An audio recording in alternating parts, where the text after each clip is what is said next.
Upper extremities, you obviously have the wrist. There's lots of small little bones and joints involved in the wrist. You have motion, consequently. You've got hyperextension is going to be beyond the anatomical position, which would be, this would be flexion, this would be extension, this would be hyperextension, okay? So once again, we're not talking about like a dislocation or a joint issue per se. Radial deviation, ulnar deviation. Radial, again, we talk about to the radial side versus the ulnar side, all right? And so that's what they're talking about in reference to that. Flexors of the wrist. Flexion of the wrist is simply going to be, this is going to be flexion of the wrist, because we talked about flexing, extending, hyperextending, okay? So this is going to be on the anatomical position aspect. The flexors are going to be on the palm side, in other words, of the wrist. Extensors are going to be consequently on the opposite, the antagonistic side. So the flexors and extenders are going to be antagonistic to each other depending on which one is doing the primary motion at that moment.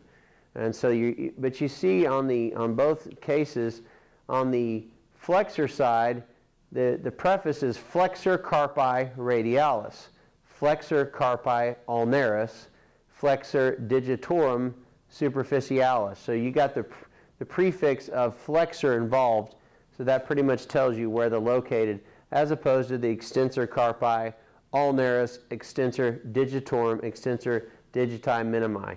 And so you kind of already know right then and there which side of the wrist joint they lie, depending on the prefix. Your spine, we talked about earlier in terms of your cervical, thoracic, lumbar, sacrum, and coccyx bones, and we are going to go over those a little bit more into ranges of motion now. Your movement, once again referencing the anatomical position from a profile perspective. Extension is simply being in the upright position. Flexion is going to be flexing the spine forward, going back to extension, and hyperextension. Everyone's going to vary. We do not change because the spine is part of the cervical spine, so the same thing is going to go in reference to the cervical spine. Flexion, extension, hyperextension. Movement, we also have lateral flexion.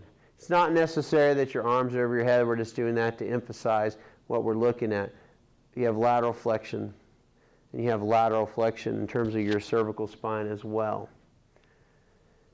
Then you actually have rotation of the spine. So the spine, it actually can rotate, okay?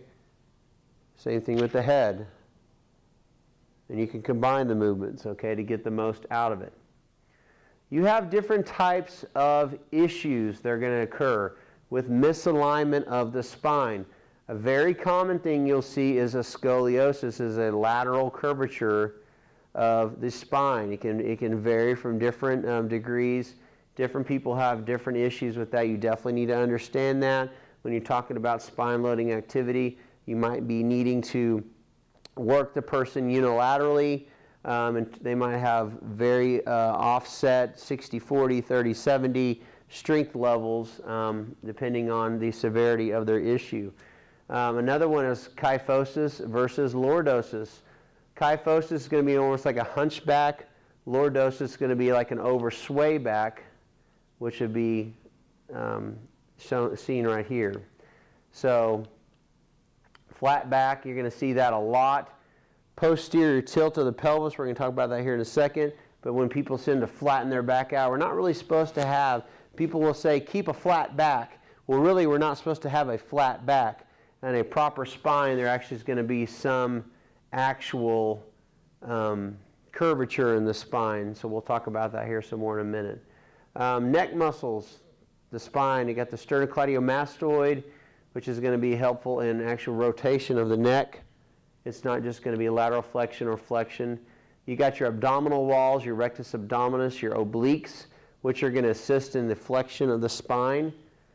Excuse me.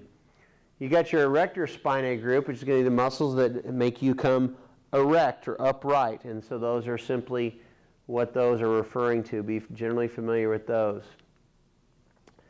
You got your bones and joints of the hip. You cannot talk about the lower back without referring to the pelvic girdle or your hip joints. And that's very, very important to understand.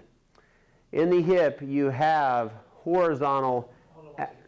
Okay. That's going to go long. Yeah. We